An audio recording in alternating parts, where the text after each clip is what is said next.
whose idea was the 1 week suspension instead of a potential resignation or firing?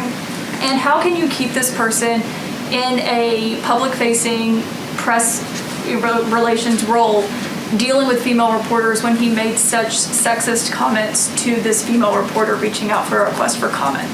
Well, let me first say, obviously, Caitlin, that I take this very seriously. He's the first to acknowledge this is not the standard of behavior set out by the president, nor is it the standard of behavior set by me, and I'm his direct supervisor. In addition to his initial apology, he sent the reporter a personal note expressing his profound regret. He has been placed, as you noted, on a 1 week suspension without pay. That is a significant step. I'm not aware of a history of that step being taken. You all can check me on that. And in addition, when he returns, he will no longer be assigned to work with any reporters at Politico. No one wants anyone to feel uncomfortable, to be put in an uncomfortable position, and that's not behavior that we will tolerate. So those were the steps that were taken, and we felt it was a serious punishment. But he'll still be working with female reporters, and it wasn't just a hostile conversation. I think we've all probably had plenty of those, and vice versa. Those happen, but the language that he is alleged to have used, according to this report, it is arguably, or even not arguably, sexist. So what are you doing to deal with that part of it? It's completely unacceptable. He knows that. We've had conversations with him about that. They said, "I promise I will fire you on the spot, no ifs, ands, or buts, if they speak down to or disrespect their colleagues." Now, it's not a colleague being questioned here, but isn't this sort of well short what he pledged on Inauguration Day? As I've said, Josh, it doesn't meet our standard. It doesn't meet the president's standard. And it was important that we took a step to make that clear. And that included not just an apology directly from him and apologies directly from us at the highest levels there, but also a step to suspend him for 1 week without pay. And that, in our view, was an important step to send the message that we don't find it acceptable. Was the president involved in this discussion at all? No, I have not discussed it with the president. It was a decision I made, and with the approval of the chief of staff. If you knew about this conversation for weeks, why wasn't TJ suspended until after the article dropped? He was here up until last night. You're right. There were conversations that occurred with the reporter as well as editors at Politico immediately after the conversation occurred. That was how we engaged in a private manner, and that was what we felt was appropriate at the time. To follow up on the CDC guidance, it says that vaccines are not a prerequisite for teachers, the guidance that just came out. So does the White House agree teachers do not have to be vaccinated for schools to reopen and to go back to schools? I have not reviewed any of it, as I noted. I'm learning it as we talk here. But again, the CDC guidelines are going to be the guide through which we work with our policy teams, led by the Department of Education and our health experts, to reopen schools. That's what we've long said, and so we trust the scientists and certainly trust the guidelines. So you do concur with the CDC guidelines? I have not reviewed them yet, nor has our team, so give us a moment to do that. But again, we trust the science, we trust the... Does the president have confidence in Governor Cuomo's handling of the pandemic, and did they discuss this today? Well, the president hosted Governor Cuomo and a bipartisan group of governors and mayors to the White House today to get their perspective from the front lines, not to give anyone a stamp of approval or to seek their stamp of approval, and to discuss the urgency of passing the American Rescue Plan. It doesn't count as open unless it's all kids offered a seat every day. Again, I think that what the president's focused on and what he's very mindful of, having raised many children, that makes it sound like he has 10, several children himself, being a very engaged and active grandparent himself, being the husband of... So what is your goal for high schools to reopen in the next 100 days? I'm not going to set a new goal today. What I will convey to you is that when Secretary Cardona is confirmed, this will be his top priority. As I'm sure you know, there's a narrative in Israel that this is an intentional diss. Is it? It is not an intentional diss. Prime Minister Netanyahu is someone the president has known for some time. Every other major ally in Europe and in Asia. He's called many of them. That is true. Some would argue they haven't received calls yet and that they are still eager to receive them, but I can assure you he will be speaking with the Prime Minister soon, and he's looking forward to doing that. Go ahead. Just to follow up on Anne, are you talking about days or weeks as the time frame of the president speaking with Netanyahu? I don't have an exact timeline to give you, other than he's looking forward to having the conversation. They've known each other for some time. Happy Friday. I just have a couple of things for all of you at the top. We had announced this maybe 2 weeks ago, but now it's almost mid-February. So on Monday, as a part of the President's commitment to expanding health care to all Americans, the ACA special enrollment period begins and runs through May 15th. In accordance with the President's executive order on health care, the Department of Health and Human Services is opening this special enrollment period so that all Americans can have access to quality, affordable care. During this pandemic and after 4 years of attacks on the ACA, this enrollment period is more important than ever. A $50 million education campaign will also launch on Monday, including broadcast, radio, and digital advertising. This campaign, out of HHS, I should say, this campaign will focus most on increasing awareness among the uninsured that there is a special enrollment period. That's always been part of the challenge, making sure people understood how they can do it and when they can do it. Available now, and raise awareness about affordable options for coverage and the availability of assistance to pay for premiums. On Monday, consumers who want to enroll in coverage can visit healthcare.gov to view 2021 plans and prices and enroll in a plan that best meets their needs. I wanted to also highlight some news coming out of the Department of Homeland Security this morning. That's another step in the administration's process to reform our nation's immigration system.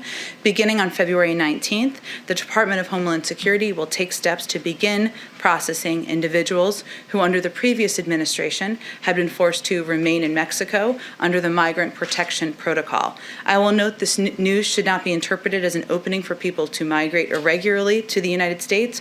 Only eligible individuals will be allowed to enter through designated ports of entry at designated times.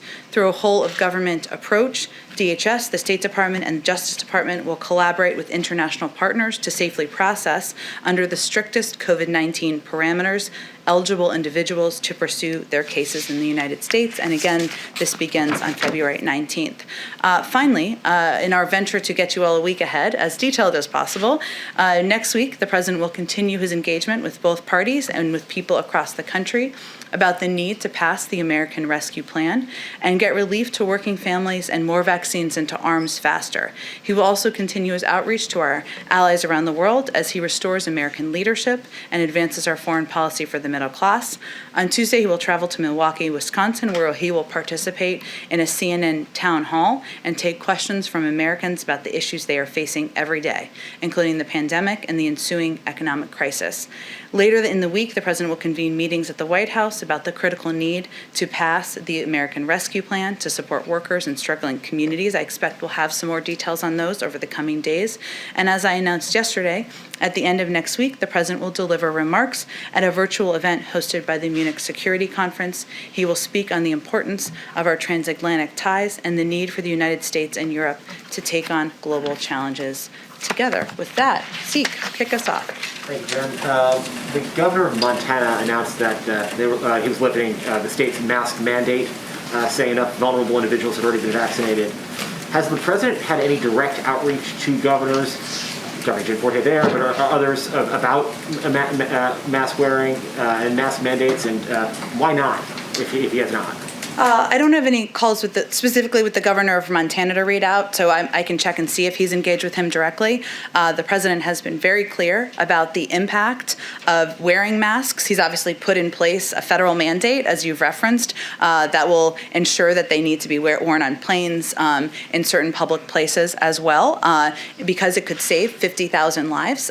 He is open to engaging with Democrats and Republicans, as you all know, governors, mayors, as he did just today, about any issues they have, but I don't have anything to read out on a conversation with the governor of Montana, I should say. And so if you're a citizen of Montana right now, your governor says you don't need to wear a mask, the president says wear a mask, what should they do? Well, the president's guidelines are based on, they're not even the president's guidelines, I should say. They're guidelines that are driven by health and medical experts, by the CDC, by doctors and medical professionals who are trying to give clear guidance from the United States federal government on how people can be safe in this difficult time. So we'd certainly encourage people to follow federal guidelines. But again, the president knows this is no easy time, and he is more than happy to engage with mayors and governors who, even those who disagree with him, as is evidenced by the fact that he had a meeting today in the Oval Office. And in that meeting, he had Governor Cuomo with him. Governor Cuomo was in hot water at home for withholding information, statistics about nursing home fatalities in the early days of the COVID pandemic. The president yesterday talked about the importance of having clear, open, transparent communications with the public. Does the president have confidence in Governor Cuomo's handling of the pandemic, and did they discuss this today?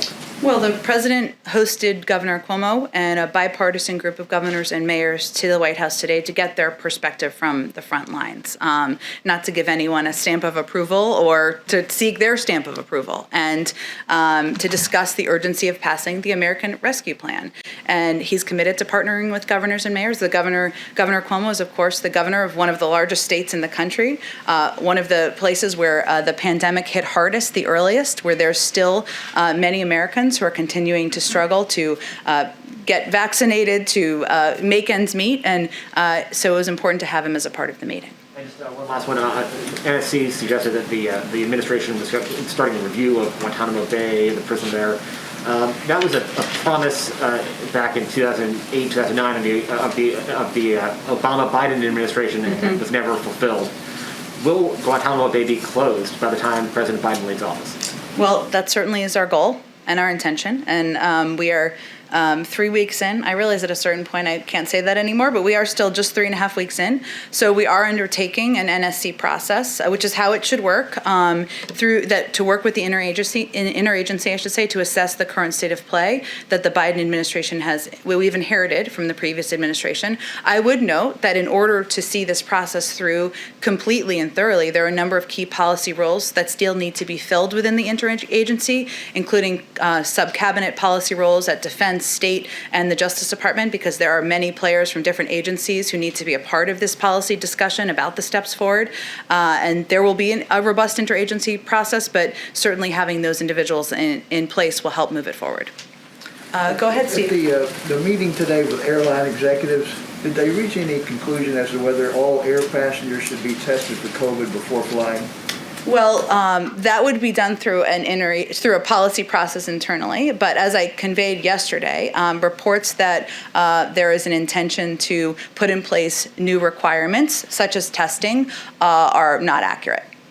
And did they discuss another bailout for airline industry? I don't have more of a readout of the engagement with the airline CEOs, so I'm not sure we're going to have one from here. I'd certainly send you to any of them to see what they raised or what they wanted to talk about in the meeting. It was a brief meeting, I should say. It wasn't that lengthy. Go ahead, Josh. Can I ask also about another meeting that happened today with Secretary Yellen? She spoke with her G7 counterparts. A bit of a thorny issue came out. There was a file in the previous administration over taxation of digital companies. Many, of course, are American. France has tried to apply a tax. There's a big question right now about how and if you tax those. Does the administration have a position on this? I expect Secretary Yellen will brief the president on the call this afternoon. What is your position on other countries or the globe is sort of writ large taxing digital giants? Sure, and just to catch some others up, so Secretary Yellen spoke this morning with G7 finance ministers. So I think that was the conversation you were referring to, and he'll meet with her. The president will see her later today. The president believes that the largest corporations should pay their fair share in taxes. That's something, of course, he talked about on the campaign trail. That's when he was running for office, he called for a strong minimum tax that would mean that companies could no longer get away with shifting profits and jobs overseas in order to pay rock bottom tax rates.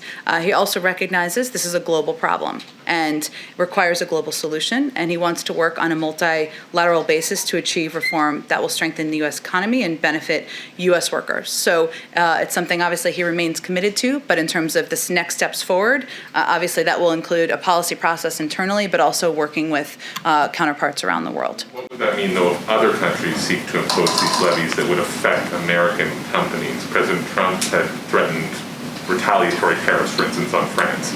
Does Biden have a view on, President Biden, have a view on that, about whether he would retaliate if other countries went down this road unilaterally? Well, again, I think that's why I was referring to it as a kind of global problem, right? It's not just a problem here in the United States of us just adjusting our own policy, right? It's something that there needs to be agreement internationally, and obviously a conversation among the G7 finance ministers. I'll defer to Treasury to read that out, but it's certainly an appropriate forum to have a range of these discussions. But I don't have any new policy proposals to read out for you, only to convey to you the President's committed to this. He wants to work obviously through an interagency process here with key members of his economic team, but also through consultation with global partners around the world. On the mask issue, we've asked, of course, as you know, many times about this discussion of whether to ship masks to Americans. Pull back the curtain a little bit on what the downside would be there. Is it just they're widely available? Could it actually discourage folks from wearing a mask if the federal government plunks them in their lap? Why not do that, I guess, is the other way of asking that question. Well, I think it is an option under consideration, as we've talked about a little bit in here. And I think there are some underlying questions about how you target the masks, where they go to first. Obviously, it couldn't happen immediately. There hasn't been a final policy decision to actually ship the masks, but those are some of the pieces that are being discussed. And obviously, there's a cost to everything, as you all know. And so that certainly is a consideration. But, you're right. And ensuring that the American people know that wearing masks, even when you're vaccinated, right, is going to be an important part of keeping people safe, keeping your neighbors safe, keeping communities and workplaces safe. And so we're looking at a range of options for how we can convey that. I want to ask about schools, but quickly, it's Friday afternoon. The Senate trial has been, the bulk of all of our coverage this last week. I was struck by one quote from the lead House manager, Jamie Raskin, who said he thought this was a moment of truth for America. So Friday afternoon, what do you think Americans should have learned from this week with the impeachment trial? Well, we talked about this a little bit yesterday, but certainly for any Americans watching, they learned about the power of some individuals in the House they may not have known before. They certainly saw some powerful footage that was a reminder of the shocking events that happened on January 6th. I think they saw, as the president has said, that day was an assault on our democracy, and it was a reminder of why it can never happen again. But I think otherwise you'd have to speak to many Americans about what they concluded and what they digested from the events of this week. Okay, we're expecting right now we're getting those CDC guidelines for schools. We're expecting that it'll include the recommendation that if school wants to stay open 5 days a week, there's really regular testing. When do we think that that'll be available for teachers and students? Is that part of the goal for the first 100 days to have regular testing available to all schools? Well, again, I am eager to see them as a parent. I have not seen them or reviewed the guidelines that will be released. I think there's a briefing from the CDC a little bit later this afternoon. So that's an excellent question, and I certainly encourage you to ask it. What are your criteria, the White House's criteria for what counts as a school being open? The president's goal is to have schools open 5 days a week, kids in school learning, teachers in school, and to do it safely. And the CDC guidelines that will be released this afternoon, I'm eager to learn more about them as well. Those will be an important next step. And then his Secretary of Education, future Secretary, I should say, Miguel Cardona, this will be his top priority, as he has said. And the president will, of course, task him with looking for ways to work with our health experts and the CDC to open schools safely as quickly as possible. Yeah, I guess I just mean as you're ramping up now, that's the ultimate goal, but as you're ramping up right now, what counts as a school being open as you're trying to get to 100%? It doesn't count as open unless it's all kids offered a seat every day?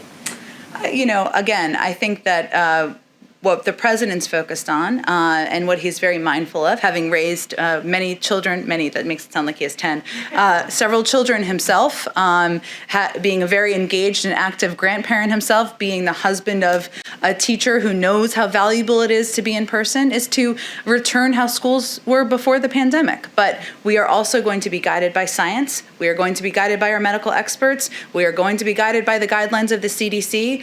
You'll all know more about that, as will we, later this afternoon. That will be an important next step in the process. Go ahead. We're not in a rush here, so go ahead. Thanks, Jen. First, to follow up on schools, the guidance coming out is for K through 12 schools, but when you talk about the White House's goal to reopen the majority of schools, it's K through 8, from what I understand. So what is your goal for high schools to reopen in the next 100 days? I'm not going to set a new goal today. What I will convey to you is that when Secretary Cardona is confirmed, this will be his top priority. And we will leave it to him and his team at the Department of Education, working in close partnership with the CDC and others to determine how quickly and efficiently it can be done. Is there a reason that, the White House's goal for schools doesn't include high schools?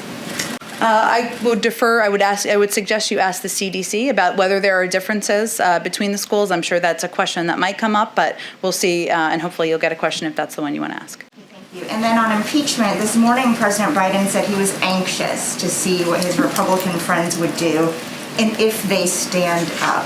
Was he signaling for them to vote to convict Mr. Trump? And if not, what else did he mean by stand up? Well, as you know, the president was in the Senate for 36 years, and he watched, as many Americans did, as the very institution he defended for decades was under assault. And January 6th. And this week, he watched new videos. We all did. That was a reminder of how shocking that assault on our democracy was. We talked with him about this morning, and he was, just for everyone's context, he was out having his morning coffee, just looking at the new hearts on the front lawn when he was asked this question, which of course you all have every right to ask him. But he means that the Senate should take their responsibility seriously in how they view and pay attention to the trial this week. And he was watching the trial, bits of it, I should say, like everyone else. Not much, because we keep him busy, but that's what he was conveying. But how can they stand up in the president's eyes? They can take the role they have. They can take their responsibility seriously. They are all jurors there. He said a number of times that, of course, the Senate will make the decision. The jurors in the Senate will make the decision. There has been several days of compelling testimony, but he has been very clear, and he would have been this morning too, but that wasn't a part of the conversation, that his role is to be president. He's no longer in the Senate. They are the ones who will vote. He also conveyed during the conversation this morning that he is not making any calls or asking anyone to vote a certain way, but he was just certainly conveying that, like many Americans, he's watching. Go ahead in the back. Go ahead. I appreciate that you haven't seen the guidelines from the CDC, but is the White House working in consultation, or White House officials, with the CDC to sort of make sure that these guidelines are done correctly, they're easy to understand, easy to implement, and consistent with the president's goals? Well, as we've said, we want to be led by health and medical experts. As of this morning, no one on our senior staff call had seen the CDC guidelines. They are theirs to determine and to release. Of course, the president receives regular updates, as does our senior team, as does our COVID coordinator, about the status of work and progress. But these guidelines are their guidelines. They're based on the health and medical experts working at the CDC, and certainly under the leadership of Dr. Walensky. So there's been no sort of consultation, because it was a big question of the previous administration whether or not the CDC was just doing the White House's bidding. I guess what I'm offering you is an opportunity to say there's been absolutely no discussion. It's totally independent. And these guidelines were organic within the CDC. I can assure you, and you can ask them the same question, that if none of us had seen the CDC guidelines this morning, that would be a strange way of coordinating. But there are updates provided, of course, by members of the health team, including the CDC, on the status of their work and the issues they're looking into, and how they're planning to address a range of the challenges as it relates to the pandemic and COVID-19. I guess what I'm getting is there a firewall? as in, Firewall between the White House and the CDC in terms of direction that the White House may want to give the CDC? I can assure you the White House is not directing the CDC on how they're to determine their guidelines, and we did not give a approval for their guidelines that will be released later today. They're CDC guidelines. Go ahead, Caitlin. Thanks, Jen. I have a few questions for you. One, Sure. yesterday, President Biden was confirming that they have actually signed the contracts for those additional doses of vaccine. He says they'll have enough for 300 million Americans, all Americans virtually by July. But that doesn't mean every American will actually have gotten it by then. Yeah. So what is that timeline for when all 300 million of those doses will actually have been administered? Well, what the president was referring to and what Dr. Fauci and others have referred to is our awareness that a vaccine is not the same as a vaccination. As we know, and you all have reported on, there are high percentages of vaccine hesitancy in certain communities across the country.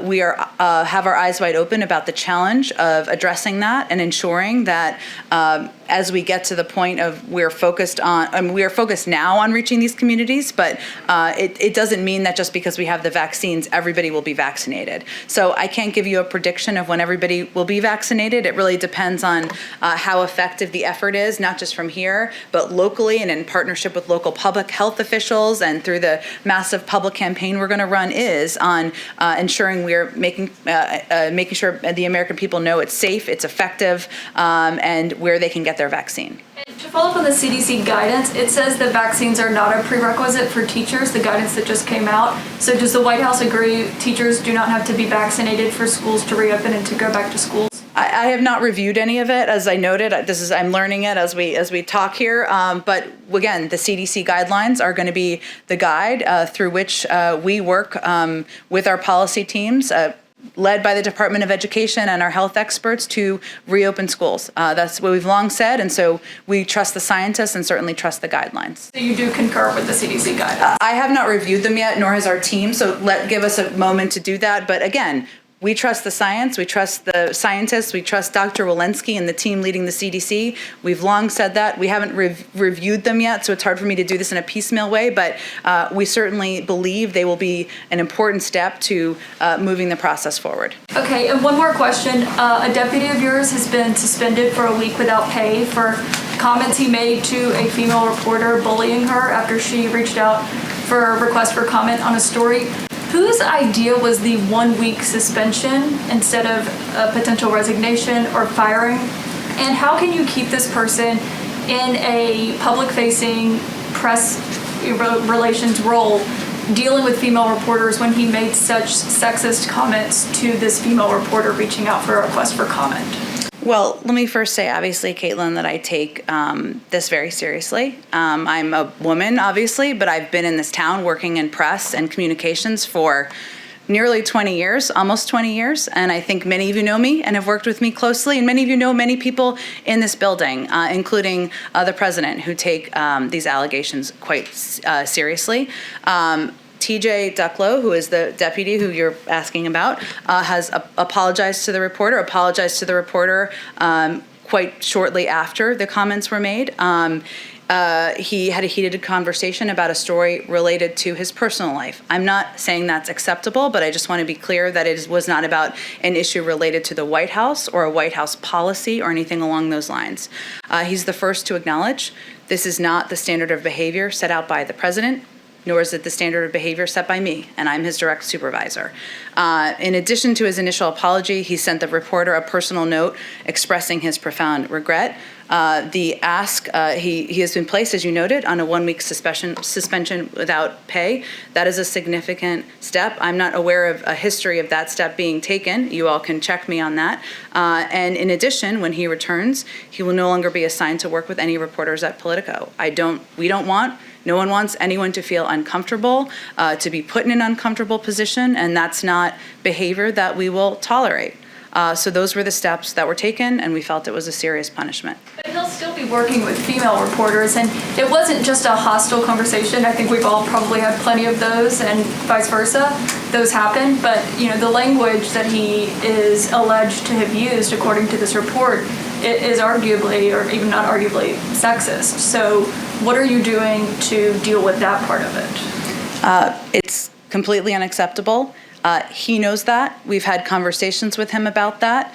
That is why we have also contacted, not long before today, but immediately following their conversation, my colleague Kate Bedingfield reached out to an editor at Playbook to convey our apology. We've reached out at every level there to convey our apology and been clear this will never happen again, and it is not going to be tolerated here at the White House. Sorry, can I just follow up on this? Just not, Go ahead, Josh. belabor the point. It's but okay. The president on Inauguration Day spoke to people that he was, I guess swearing in, new staff. And he said, "I promise I will fire you on the spot, no ifs, ands, or buts, if they speak down to or disrespect their colleagues." Now, it's not a colleague being questioned here, but isn't this sort of well short what he pledged on Inauguration Day? As I've said, Josh, it doesn't meet our standard. It doesn't meet the president's standard, and it was important that we took a step to make that clear, and that included not just an apology directly from him and apologies directly from us at the highest levels there, but also a step to suspend him for 1 week without pay. And that, in our view, was an important step to send the message that we don't find it acceptable. Was the president involved in this discussion at all? No, I have not discussed it with the president. It was a decision I made, and with the approval of the chief of staff. If you knew about this conversation for weeks, why wasn't TJ suspended until after the article dropped? He was here up until last night. You're right. There were conversations that occurred with the reporter as well as editors at Politico immediately after the conversation occurred. That was how we engaged in a private manner, and that was what we felt was appropriate at the time. Go ahead, Ann. A couple questions on ambassadorships. Could you say when you expect the president to begin naming ambassadors, political ambassadors? And I don't think as a candidate he said the same thing that Elizabeth Warren said about barring big donors from those plum ambassadorships. Mm-hmm. Do you expect him to name donors, friends, basically people with whom he has a personal or donor relationship to any of those jobs? Well, I will say that there has not been a conversation with the president at this point about who he would like to name for any ambassadorship roles. That may be tough news to hear for people who are interested in ambassadorship roles, but he has not had a conversation about that, nor has there been a memo presented to him to make decisions. So, he, of course, is somebody who has worked for some time and values experience and values, as foreign policy experience. And I'm sure that will be reflected in some roles, but I don't have any kind of qualifications to outline for you from here. How about a timeline when we might begin to see some of those names come forward? I don't have a predicted timeline. I will note that under the Obama administration, it was around March. I'm not sure we will or won't meet that timeline, but we're not behind it is kind of my point. Okay, separate issue. Is any update on whether the president has called or plans to call Prime Minister Netanyahu? I don't have an update. He is looking forward to speaking with Prime Minister Netanyahu. I can assure you that will be soon, but I don't have a specific time or deadline or time or date for when that will occur. As I'm sure you know, there's a narrative in Israel that this is an intentional diss. Is it?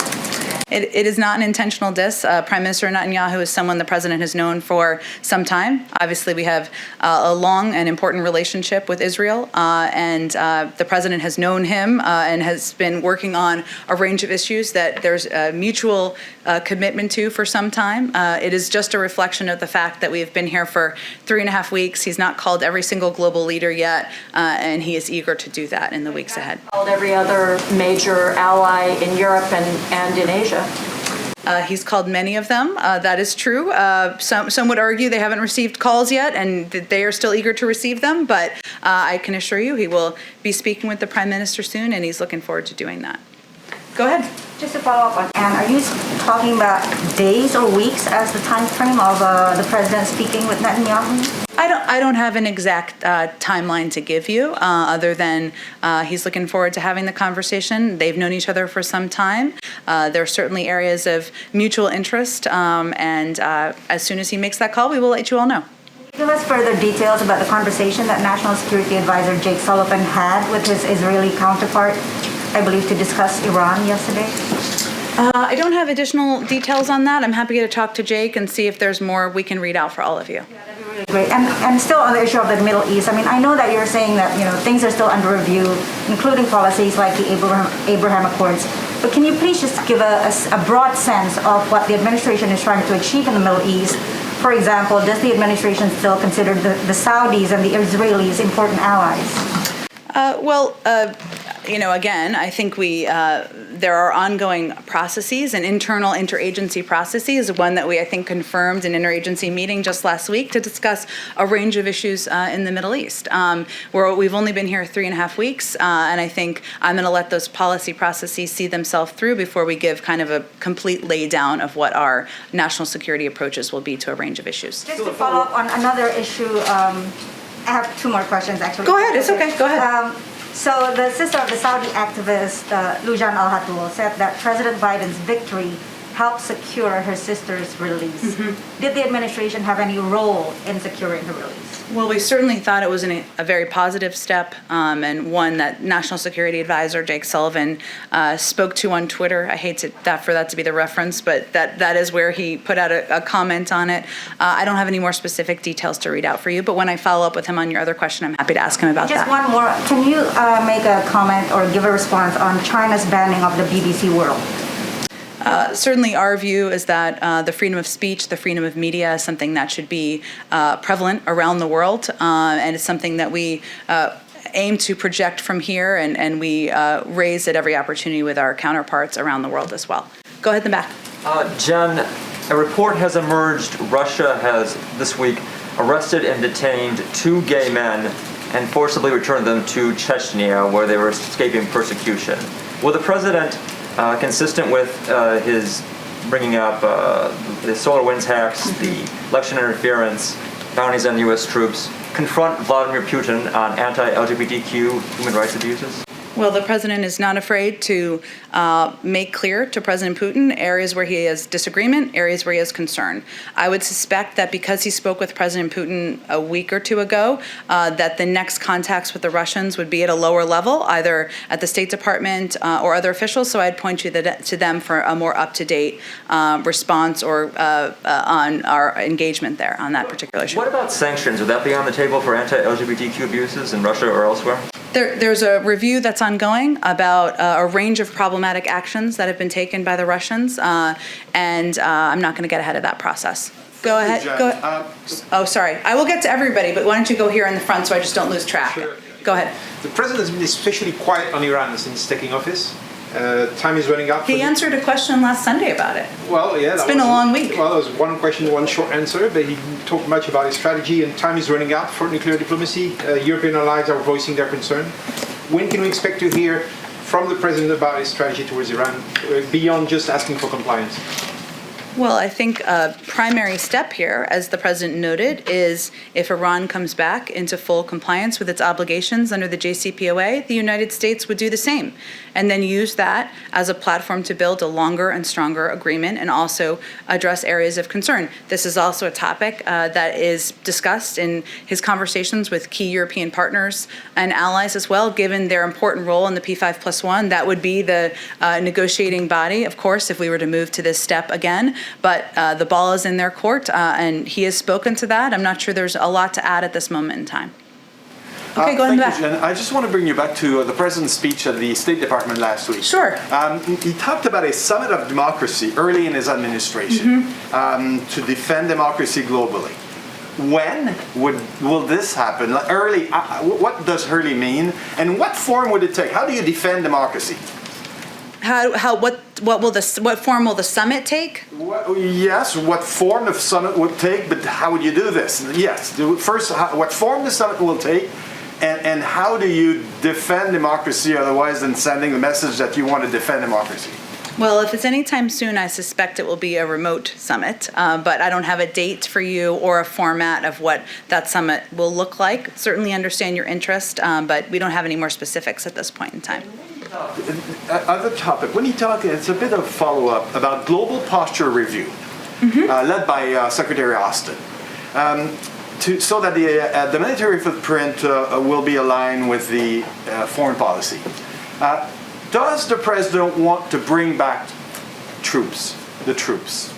As simple as that. Does he want to bring back the troops? Are you referring to in Afghanistan? Or where? In the Everywhere. world? Yes, in the world. Does he want to bring back the troops? Like the previous administration kept insisting, President Trump kept insisting on, I want to bring back the troops. Does President Biden want to do the same?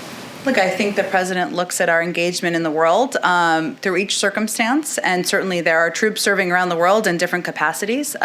He spoke about his commitment as it relates to Afghanistan on the campaign trail, but I don't think I can give you or I don't think it would be responsible to give you a sweeping point on that particular question. Go ahead. So Democratic Senator Kristen Sinema came out and said she opposes passing a $15 minimum wage through reconciliation. So that about shuts the door on that route, and there doesn't seem to be anywhere near enough Republican support to pass it through the normal legislative route. So is there any path forward on raising the minimum wage? What is it, or is this something the White House has to abandon as an idea? Well, it was, of course, in the president's original proposed package because he is committed to and believes it's important to raise the minimum wage. This is the messy legislative ongoing process working its way through. As you know, Speaker Pelosi has been clear it will be in the House bill. The next stage after it works its way through the House is that it goes through a Senate process where the views of senators like Kirsten Sinema will certainly be prominent and considered. There's also a parliamentary process that has to consider whether the minimum wage can be a part of the bill. So I would say we're kind of smack in the middle of the sausage making of legislating, and we will see where it ends up on the other side. But the president remains committed to raising the minimum wage, and he will continue to advocate that at every opportunity. And right now in the Senate, of course, there is the impeachment trial. Former President Trump, that will be wrapping up. It looks overwhelmingly likely that he will be acquitted. And Speaker Pelosi has thrown out the idea of a 9/11 commission type inquiry into what happened on the 6th, how these people were able to breach the Capitol. Is that something that President Biden would support or enact himself? Or is this, after the impeachment trial, time to move on and heal a divided nation, et cetera, et cetera? Well, heal a divided nation, et cetera, et cetera. I'm not making fun of you. I think we're all, it's a Friday afternoon. The president, that is up to Congress to determine if they want to put together a commission to look at the events of January 6th. Obviously, there are ongoing investigations out of the federal government and the Department of Justice and the FBI, which we certainly support, but we will leave it to Congress to determine if that's a step forward, if that's a next step, I should say. I have a border wall question that a colleague sent. Okay. President Trump somewhat famously invoked his emergency powers to repurpose billions of dollars towards border construction. There's about, I believe, $500 million outstanding now that has been committed to construction companies and the like, but has not actually been spent. And I'm wondering if this is something that the administration is attempting to claw back, something that is possible to claw back without spending on further border construction. It's a very good and specific question. I'm going to try to answer it, but if I will follow up with you if this doesn't answer it. There was a formal follow-up issued in the form of a letter from the president's executive order that he issued on day one on the administration when he announced he would halt the emergency declaration.